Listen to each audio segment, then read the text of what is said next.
আমাদের ছোট্ট গ্রাম, সকালের মোরগের ডাক আর হালকা কুয়াশায় ঘেরা চারপাশ। মা আর ঠাম্মা একসাথে বসে এক কাপ গরম চা। সত্যি অন্যরকম শান্তি। আজ সকালে ঘুম থেকে উঠেই আমি হাত মুখ ধুয়ে নিলাম। এদিকে আমার বউ টমেটো আর গাজর ধুয়ে সুন্দর করে কেটে নিচ্ছে।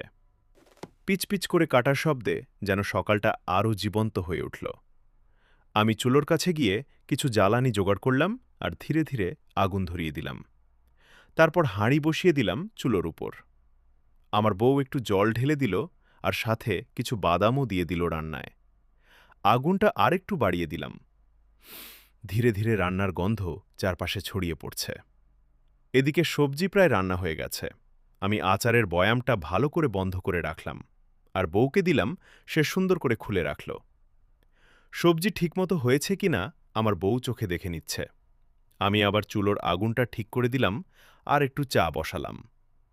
কিছুক্ষণ পর রান্না একদম প্রস্তুত। আমার বউ আস্তে আস্তে গরম গরম সবজি নিয়ে এলো। আমি বসে আছি খাওয়ার জন্য।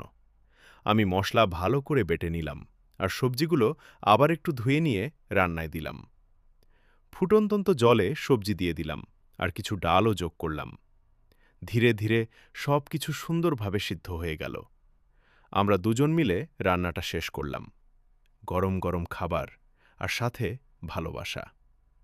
আমি বউয়ের জন্য কিছু লুচিও নিয়ে এলাম। আজকের রান্না সম্পূর্ণ।